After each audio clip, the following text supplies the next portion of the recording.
Thursday, ladies and gentlemen. This is Rob, and I'm back with episode number 329 of Shut Up and Grind. We are all about overcoming obstacles, defying the odds, and inspiring you. Yeah, you to clear whatever's blocking your path from whatever success you want in this lifetime.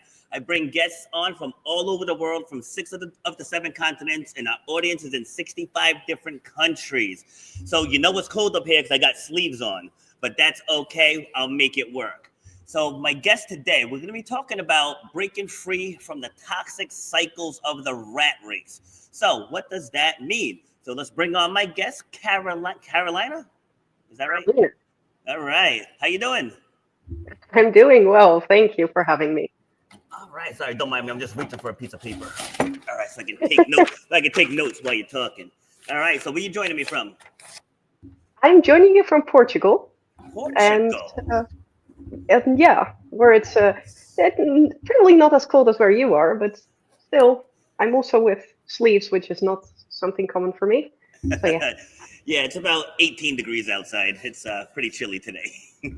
Oh, well, yes. The same here. So Yes. Are you originally from Portugal? I am, well, that's a bit of a story. I'm originally born in Singapore, Singapore. um, but have lived in Europe most of my life. Okay. And so, yeah, I'm now in Portugal. We tend to move around a bit. So before Portugal, I was in Spain. Before that, I was in Portugal. Before that, we were in Spain. And before that, I was in the Netherlands, in Ireland a bit, and in Germany. Oh, okay. What caused all the moving? Um, uh, well, we don't have kids, and so we can. And Oh, okay.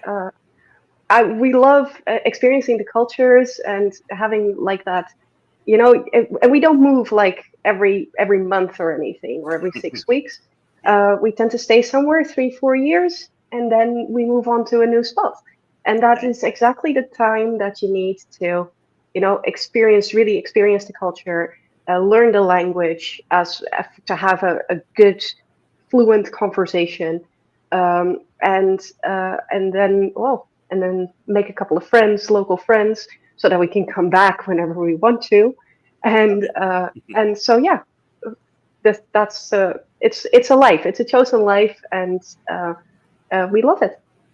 I can tell you do because you were glowing as you were talking about it. I was like, she is really into this. I love it. so I Yeah, so I out of am. those countries, which one's your favorite? Hmm. So far, I think Spain. Okay. So, well, my absolute favorite is Singapore. Okay. It's an amazing place to be. It's I don't know. It's something with the vibe. Like when the airplane doors open, I try to go back there every 4 or 5 years, at least for a 3-week holiday. Yeah. And it's just the airplane doors open and there's this smell that comes in, and I'm like, oh yes, and it feels like home. I didn't live there for very long after I was born, but for whatever reason, my roots are in that country, and I apparently still have memories from when I was there. So yes, absolute favorite country in the world. Um, Okay. So I actually have a question about that, but before I get there, describe yourself for me. oh, hmm. Um, Let me see. What can I tell you? I am in the core a little bit naive. Okay. I I get scammed a lot. Let me put it like that. Okay. um, and spiritual. I very much believe that there's more than what we can see. Okay. I have I I believe in vibration, in resonance, in quantum physics, and I live that every day.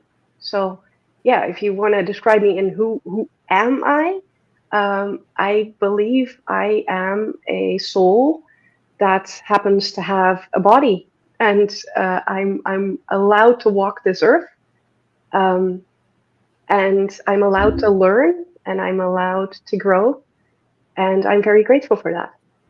Okay. Great answer. All right. So Thank you. when you were speaking a moment ago, You said that you didn't stay in Singapore long after you were born. So how old were you when you moved out? One. Oh, you're one. Okay, so Yeah, how yeah, yeah. So my how? parents had a Oh, sorry. Go ahead. go on. My dad had a job there. Got this delay that's throwing us off. Yeah, I Go think so. ahead. That's all right. Go ahead. My dad had a job there, and he was moved back. So we moved to the Netherlands after that. Okay. And did you do a lot of moving around as a child? Not a lot. We lived in the Caribbean for a while. Well, for 2.5 years, I think. Mhm. Um, and from age 10 to almost 13 for me. And so, yeah, that was, of course, amazing. As a child, there's nothing better than having beaches, uh, ocean, being able to play outside every day because it's warm. Having what there's certain vegetation there that's kind of wild, and you can run through it, and there's goats and there's scorpions and there's all kinds of stuff that you can play with. You can get coconuts from trees, which we did quite regularly. So, as a child, that's an amazing place to be. So, Um, do you so yeah, think that's what? Do you think that's what started your love of travel? um, it could be. Yeah, I do think so. I have a younger brother, 3.5 years younger, and it's kind of funny because him and me, we went in opposite directions from that experience. So I had that experience, and I landed in the Netherlands. I didn't really fit in when I came back. I had an accent in so I speak Dutch, obviously, but I had a strong English accent in my Dutch, and I didn't wear the clothes that people were wearing. I didn't, I was an outside kid, so I was outside a lot, and the Netherlands is a lot cooler, let me tell you, than the Caribbean. So suddenly I had to be in this inside, and you know and so for me it was like I set foot there, and it was like I cannot wait to get out of here. And I do think that that's kind of shaped the way I looked at the world. And also the fact that we moved was, I looked at the world as a place that you can live in multiple locations. Not, you don't have to be fixed in one location. But mostly I just didn't root in the Netherlands. I didn't root in that place.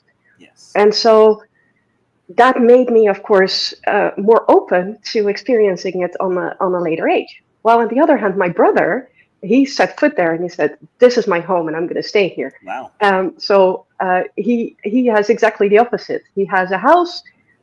He moved once with after resisting that move for a very long time. He moved once from one house to another. Has a lovely wife and two amazing kids, and so he just says, "I just want to be here. This is my place, sir." And for me, it's like I can be here, I can be there, I can be anywhere. Yeah. So yeah, it shapes you. Like a free spirit. I hope so. At least I'm gonna try. That's solid. All right. So how would you describe the rest of your upbringing? How would you describe it? I think I was a happy child. I had I so my childhood memories are really good. The ones that I have, because let's be honest, how many memories do you actually have from before you're like 8 years old? It's like I think I True. can count it on 10 fingers. That's it. I agree. But I do remember that when I look back at it, it's you cannot maybe remember um, the events, but funny enough, you can remember the feeling. So, Yes. and I do remember a lot of happy moments and happy feelings, let's say, from that time, and enthusiasm and butterflies in my belly and all that. So I think I had an amazing childhood. Um, except for that part, of course, where you are. I didn't quite fit in with my class, Yeah. um, And so, yeah, that was a little bit tricky. I always had friends outside of my school, but I didn't have many friends. Although still many, what is many? Um, I think I had five really good friends from around the neighborhood and in school and in the class, and that for me was enough. Let's say. Okay. So you strike Yeah, me as a dreamer. So did you have any big dreams as a child of what you wanted to do as an adult? yeah. And I didn't. Well, I kind of did, but then I didn't do them. So I remember always wanting to be a vet. Um, and I eventually ended up studying medicine, so as a GP. Um, and I also always loved. I'm a pattern thinker, so there's this funny story from when I was 2.5 that I can share with you. Okay. I'm a pattern thinker, and already at a very young age, I saw all kinds of patterns, but also technical patterns. And so when I studied medicine, it wasn't, it was thick books. It wasn't my thing because honestly, I cannot sit still for like more than 5 minutes. You can see it in how I am here. It's probably the camera is probably following me like this. I'm not a sitting still person, and medicine requires you to read books this thick, Yes. and it does require you to be a sit still person. And then also, it requires you to be calm and together when you are with patients. Yes. While I'm a little bit more like, ha ha ha ha, everywhere, sort of. Yeah. So, Off camera, my, I'm over here twirling my pen and shaking my feet because I'm the same way. Like you'll see me shifting in the chair a little bit. Like I can't sit still to save my life. But continue. exactly. Um, and so I from there I went into I trusted the universe. So this was my very first moment that I thought, okay, I need to do something else. What am I going to do? And there was this pamphlet of all the universities that were in the Netherlands that you could study. And so I opened the booklet. I went through it with my eyes closed. I opened it on a page. I got a pen and I pinned it down. And that was a technical management in engineering. So I'm an engineer, Okay. and that was really like, okay, it says I'm going to do this. Don't know what it is. Oh, something with computers. I didn't even have a computer, and and I went to study technical management in engineering.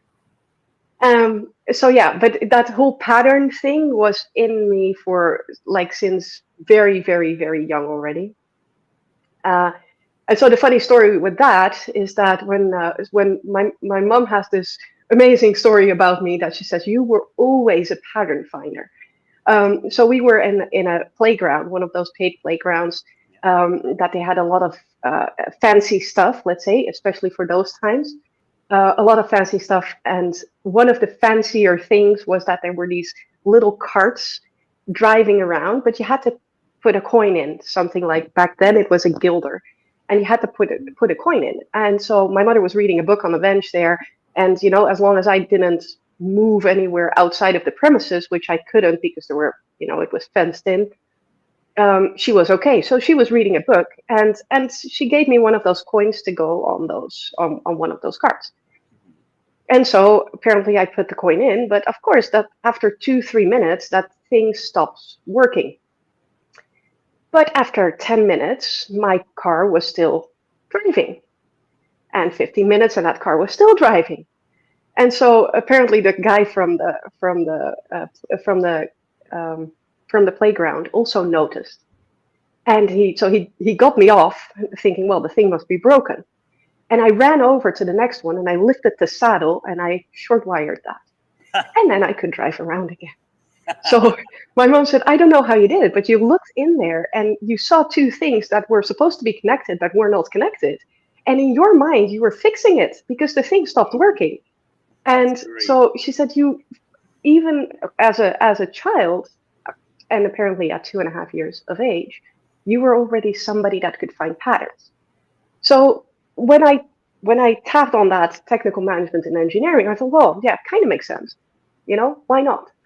Um, and of course, now as a coach, I'm still pattern finding, but in a completely different way. So yes, Mhm. that's the Yeah, Long story. Sorry.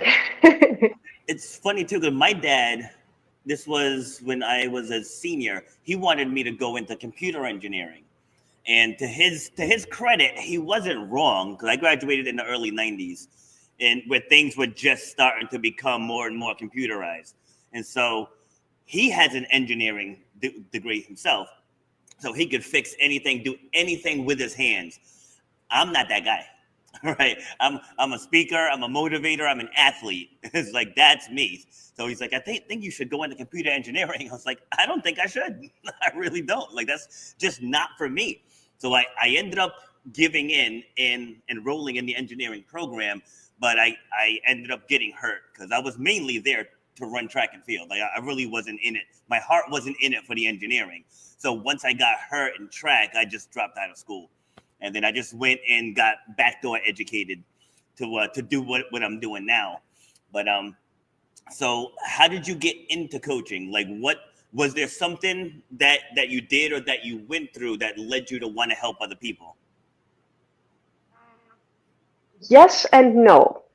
So coaching was actually, I was always very curious and asked a lot of questions, an open book, really. And so for me, it was already, it wasn't like I decided to become a coach. It was more like I was already one, and now I'm actually doing what I am, if that makes sense. Yes. Um, with a toolbox, of course, now with an enormous toolbox of all the things that I did to develop it further and to get more out of it. But in reality, I was always already coaching people and already listening to people and already when people talk to me, there was always this voice in the back of my head saying, "What's the pattern? What are they really saying? What is the how?" And a lot of, huh? I don't get that. I don't get that reasoning. Wait, huh? You said this and that, and this 5 minutes ago, and you're saying this now, and it doesn't match. And so I would feed that back to them. Listen, you said this, and then now you're saying that. How does that match with you? And then people would say, oh, well, actually, it doesn't, or oh, I didn't think of it that way. So I was already doing that at very young, at 14, 15 years old. Mm. Um, the way I got into coaching was actually I was invited into coaching. I didn't know I was coaching, and so at some point I was having conversations with somebody to help him, uh, basically to help him figure some stuff out in his workplace. And those conversations led to a point where I said, gee, I'm really enjoying this. It was my workplace as well, by the way. I'm really enjoying this. Is there a possibility that I could have these types of conversations with other people? And he said, well, yeah, sure, you can be a coach. I said, oh, okay, so that's what it's called. And so they provided me with a training and to become a coach. And that's from that moment, when I started coaching more often, built my business starting there. And then coached on Saturdays, coached in the evenings, coached some of my coworkers, things like that. And things started growing up to a point around 7 years ago, I think, that it was, well, actually, I asked my husband, gee, there's this person, and I would really, they asked me if I could coach them. And if I sneak out of bed at Sunday morning at 9 and I would sneak back in at 10:30, would you be okay with that? And he kind of looked at me because he had already, he kind of sort of had multiple of those phases. No, I'm only going to do this one. No, I'm only going to do it on Tuesday night. And then it was Tuesday, Wednesday, Thursday. And then and he looked at me and with that face like, you have got to be kidding me. And I saw that, he said, why don't you just, go full time into this? And I thought, yeah, why not? Right, And so I pause moved right into there. full time at that moment. Yes, sorry to jump in. I just wanna touch on something that you said before we get too far away from it. Sure. So one thing I say on this show all the time, for people that want to make a pivot in their life, it's something that's already sitting in your subconscious mind. It's something you've thought about, or it's something that you are already doing. And that's what you said. You said, I'm already doing it. right? And without even realizing that that's your superpower. Like I see it here. Like I manage a gym, and I'll hear people talking all the time about, oh, I do this for this person, I do this for that person. I was like, why don't you turn it into something? Turn it into a side hustle. It's like you're already doing it, get paid for it. Right? It's like when I work with people on here, whether it's telling their stories better, whether it's healing from past trauma or things of that nature, it's like, yes, you're doing it out of the goodness of your heart, but you're also changing this person's life, and there's a value to that. Because people always say, oh, well, I'll do it for free. And like, but you don't have to. You know, it's like you're giving people money to harm yourself. People buying cigarettes and buying drugs and all this other stuff. Like you're paying to get harmed. Like there's nothing wrong with getting paid to help people. Okay, you can continue. Actually, it's exactly that.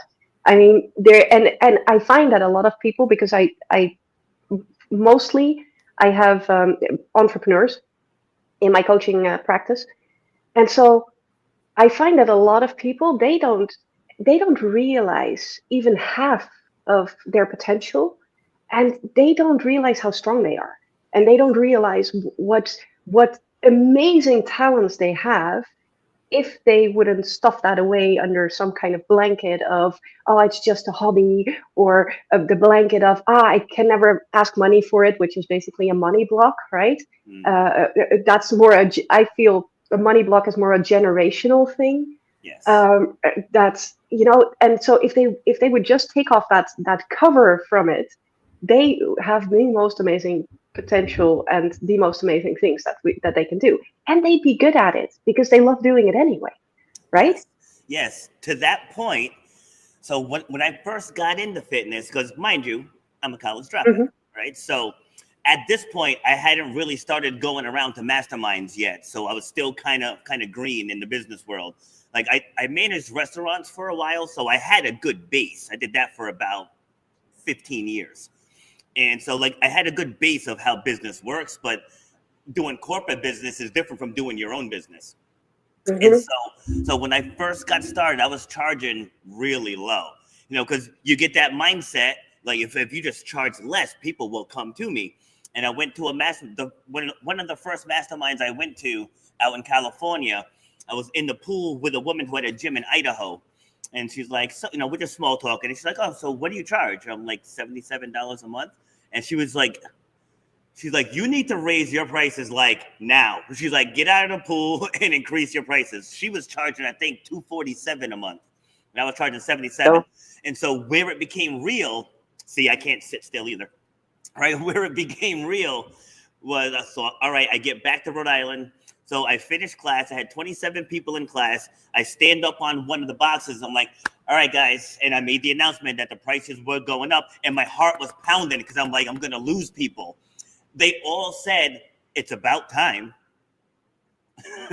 So to your point about the money block, because if we have, like if we don't have financial abundance, we look at life through the lens of our budget. And not the life through the lens, like the people who want your service, they ballpark know what it's worth. Like if you go to get your hair done at a fancy salon, say you're going to a wedding, you're going to pay about how much, right? It's like you're going to pay a premium. You know that going in. So when you undercut yourself, people are like, why is that so cheap? Yeah, it exactly. almost cheapens your credibility. Yes, it does. It absolutely does. And I think that's a very good point you're making, because if you would I always say it to my clients in this way. If you would have something like, let's say a new lamp, something very simple, and you would go to a website and there's that lamp for, I don't know, $100, and the same lamp is somewhere else for 10, you tend to, unless you want to do all the research around it, even if it's exactly the same lamp, you're not going to believe it's the same one. Yeah. And you're going to look at that other lamp, or they must have done something different. Maybe the material is cheaper. Maybe they cut costs somewhere. Maybe it's not packed well and it's not going to arrive in one piece. There's all these things that you're going to you're going to look at that €10 lamp or the $10 lamp, thinking there must be something wrong with it. What's the catch? And to be honest, that's the thing. It's not even a premium.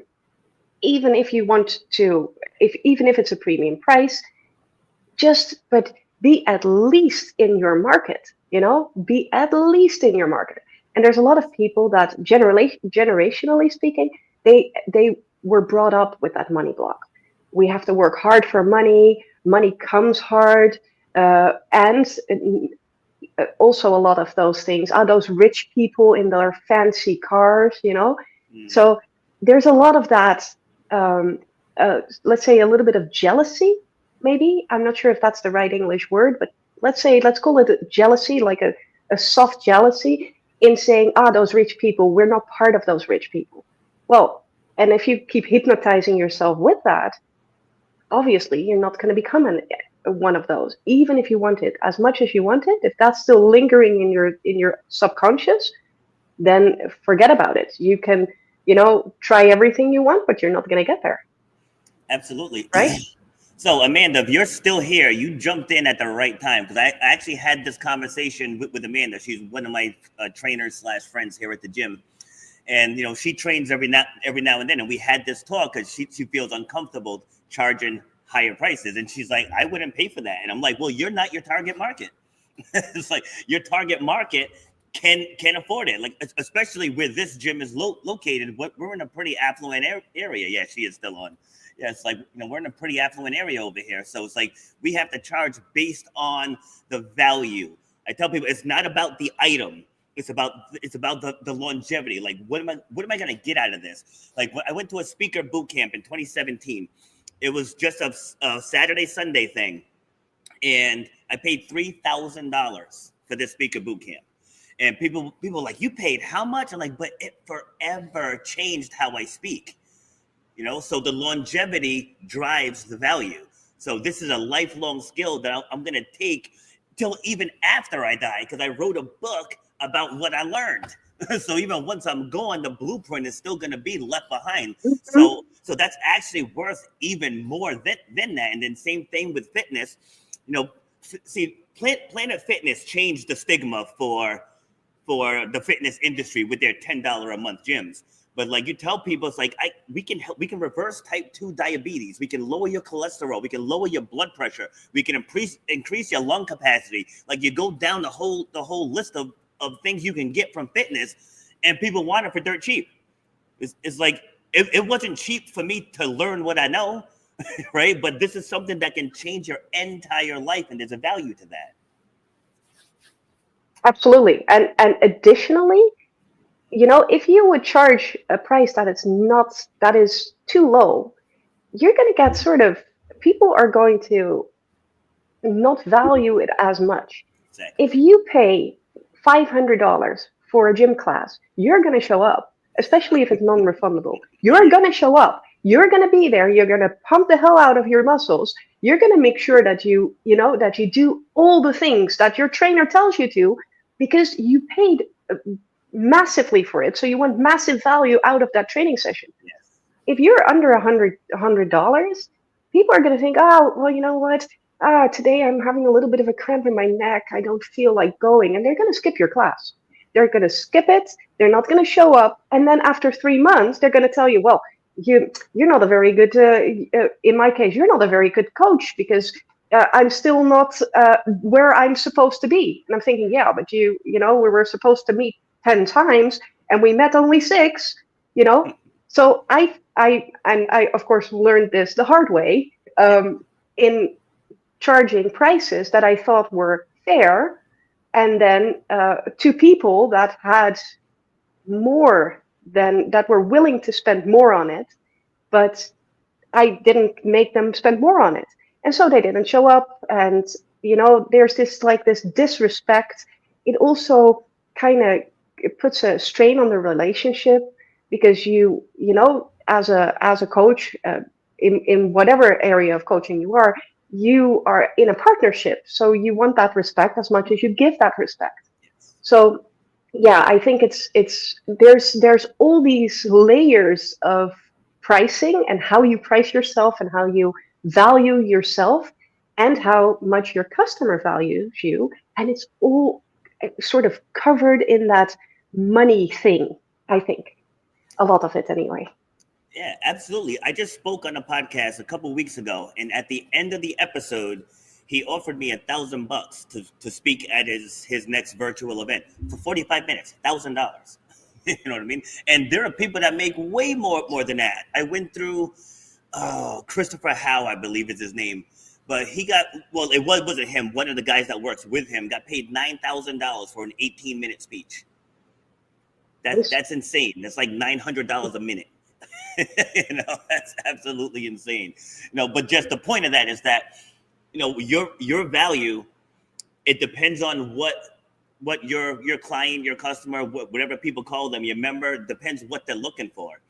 And so how I finally got used to that, because I used to use a system called MindBody, and I would just send people to the app and they can pick whichever package they want. That way I didn't have to sell. But now it's like, what do you want? And I just go right down the list of what they want. Here's how I can help you. Here's how much it costs. It's like, that's the whole thing. It's like sales doesn't have to be sleazy or snaky or slimy or bait and switch. You just cut to the chase. Like, what are you looking for? Here's how I can help you. Either you can afford it or you can't. And that's it. Exactly. Yeah. Well, and it's not, people are not paying you for the hour that you're with them. People are paying you for the 10 years of education and training and experience and everything you've built. They're paying you for those 10 years or 12 or 15 that you've built up that experience.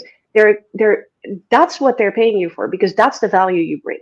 I mean, exercises you can do with anybody, but what makes them want to do those exercises with you specifically, right? No. And that's and that's why I also think there's no such thing as competition or and a market being too full, because people that like me, they will coach with me, and people that like you will coach with you.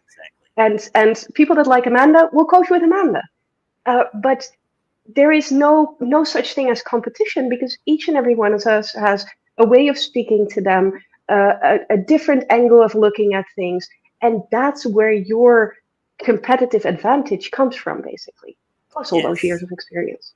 Yes. See, so I do panels. Let me give you an example here. I do panels where I'll bring back past guests and we'll pick one topic and everyone will just give their take on that one topic.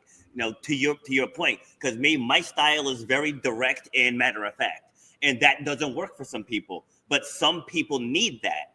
So the people that need that will flock my direction. People that need a different approach will flock somewhere else's direction. Like when people say, to like what you just said, that everything is saturated. Like there's 9 billion people on this planet. To be a successful coach, you don't need that depending on your price point. If you have $1,000 program, you know, like you only need to live comfortable, say 6 people a month. That's it. 6 out of 9 billion. You got to find 6 that can afford your program. You know, if you want a 6-figure business, you got to find 8.5.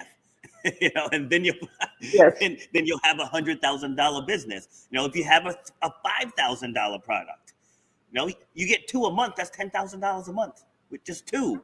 And again, out of all these people on the planet, I'm sure you can find 2 people per month who will resonate with you and can afford your program.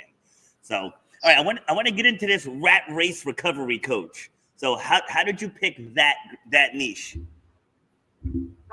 Experience.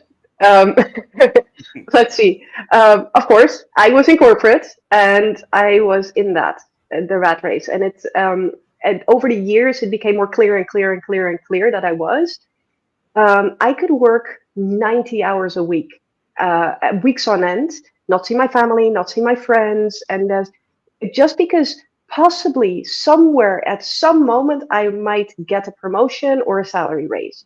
And obviously those they all come at exactly the right time, just before you decide to quit, you know, but they don't come spontaneously.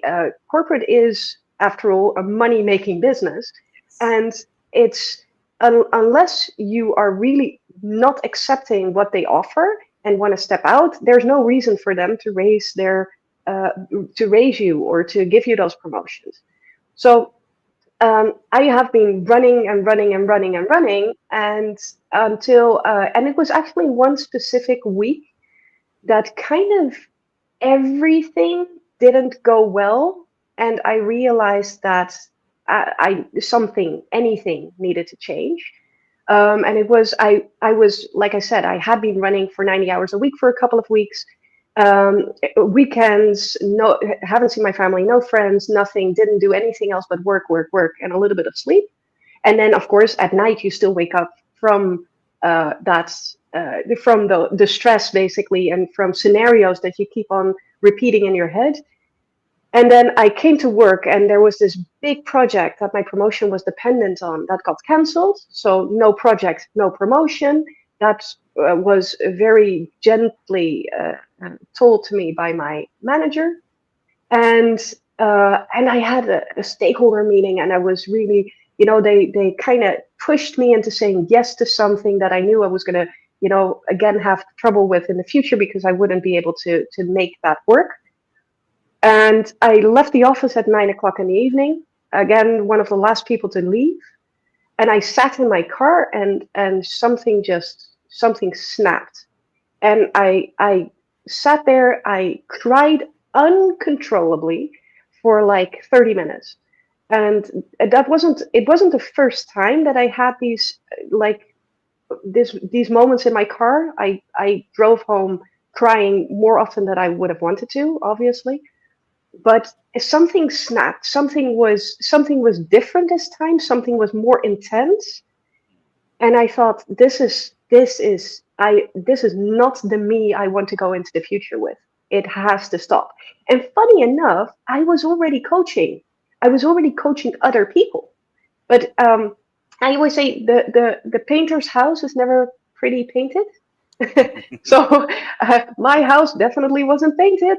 I had all these tools, and because I do a training every year to improve on my skills, to improve on my knowledge, and so I had quite a bit of years of training already under my belt, and I had an enormous toolbox, and I was giving it all to all my clients and to everybody, and I saw them how much it helped them, and I didn't apply any of it myself.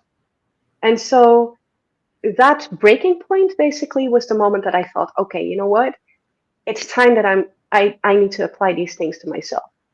And so one of the first things I did is I started priming my day, which I still do very, very, very almost religiously every morning.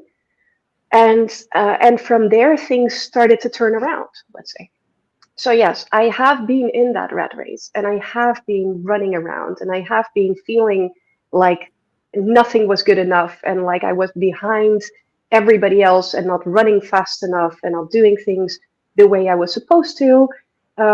People also, for me back then, people also seemed to catch on things faster than I caught on.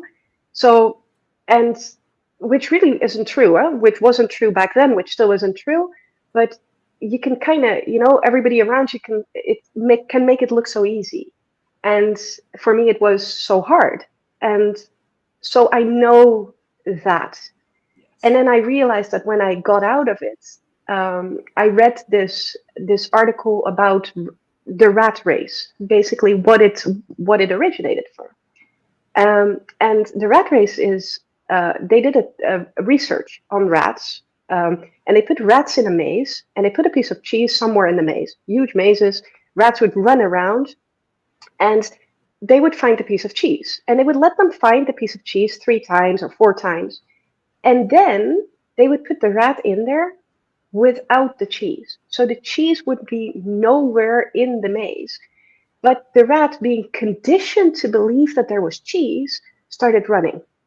And they measured the stress levels of the animals, and everything that it did to the animal to have this goal, but not being able to get there, which is basically what we all do with this promotion that possibly will be given, or that salary raise that most likely will be given by the end of the year, but you're not sure. So you keep on running because you're afraid that if you don't run, that you for sure will not get it, or they will give that promotion to someone else.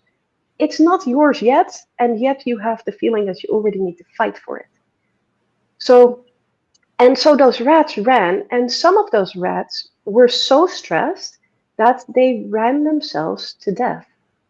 Wow. And of course, yeah, in for a cheese that was not even there. And so that's where the rat race recovery comes from, because also I realized that once I left that environment, the rat race, I left it physically, but I was mentally, emotionally, and spiritually, I was still attached to that corporate environment and to the stress. And the pattern of the physical thing was over for a while, but the emotions and spiritually, emotionally, and mentally, I was still I was still in it, sort of. Yes.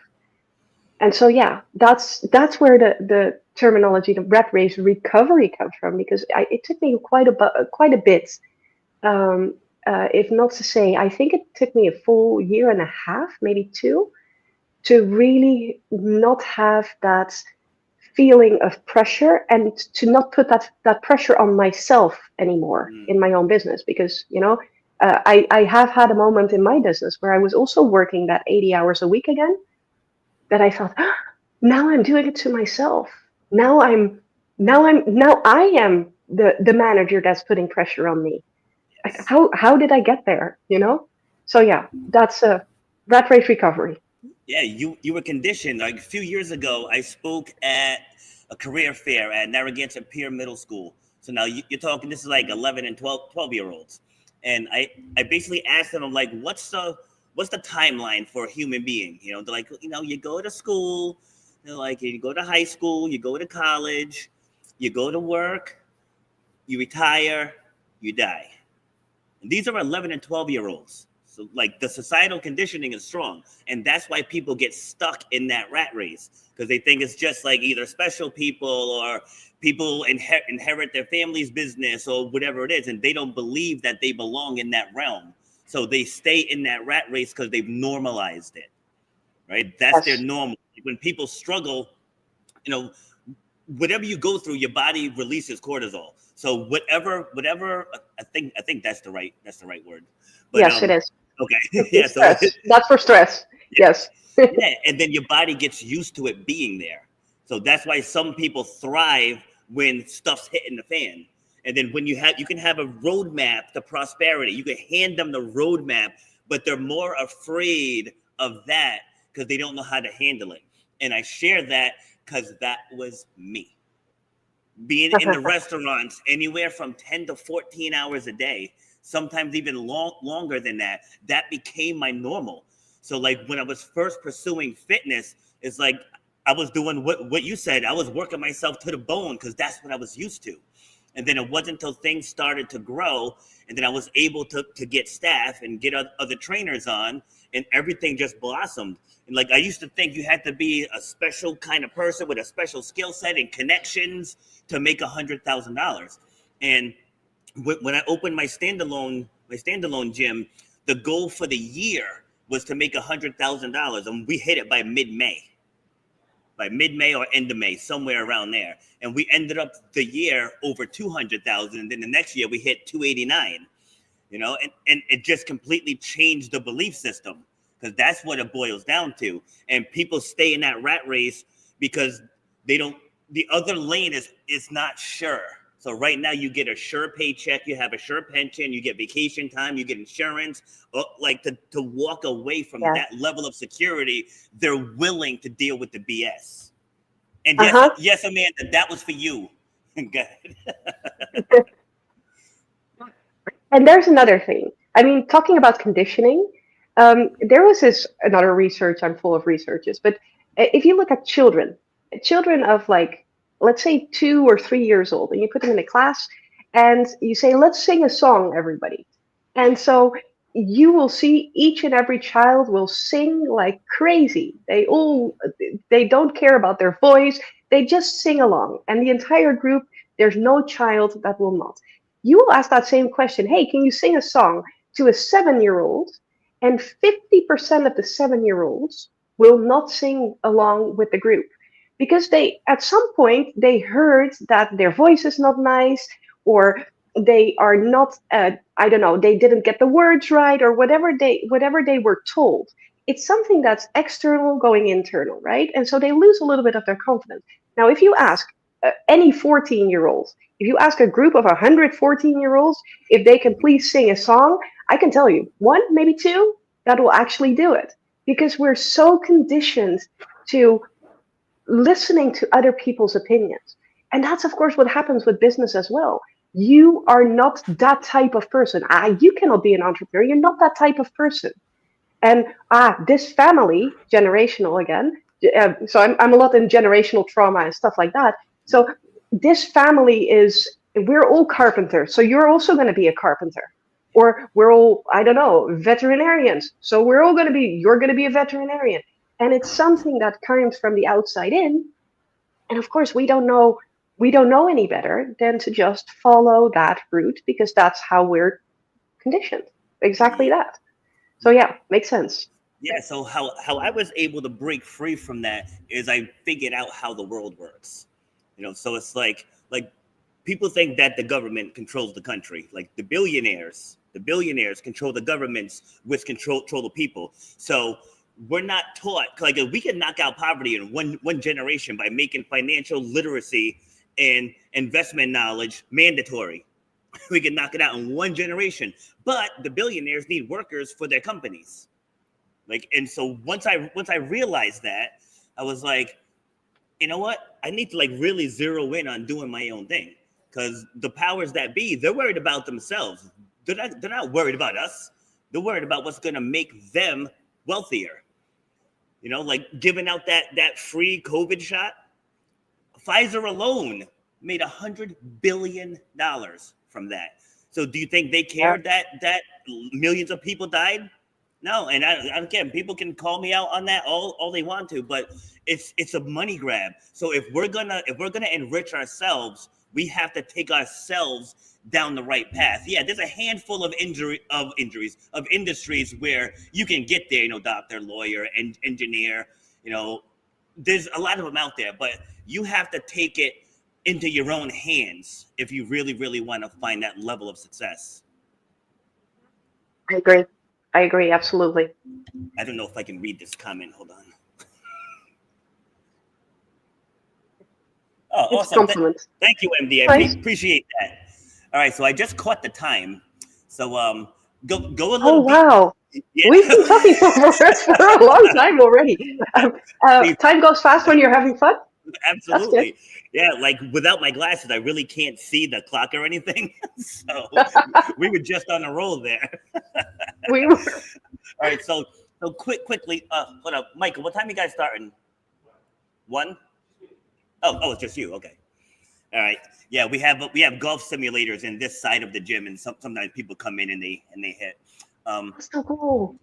All right, so how can people get in touch with you? And actually, but before we get there, what's one of the biggest things you help people realize?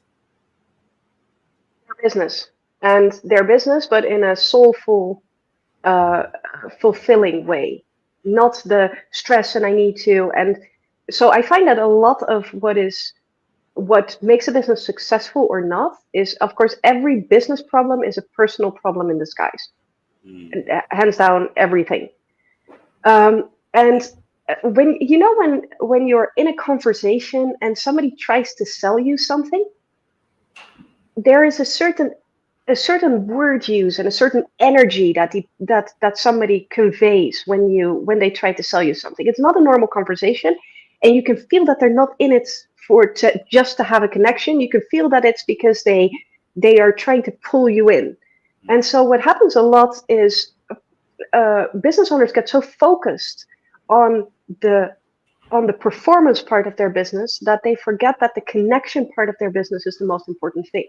Yes. And it's not, that's a conditioning again, right? We were taught to perform. We were taught to get that A in school. We were taught to get, or in Europe, we were taught to get the 100% in school.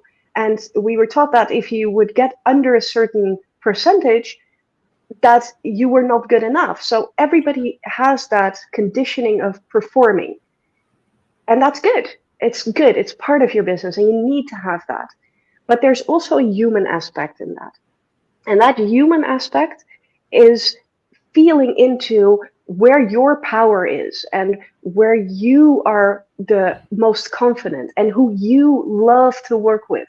Because if you love to work with people, you can feel that. People can feel that. People can feel like they're being hugged in your service instead of being sold to.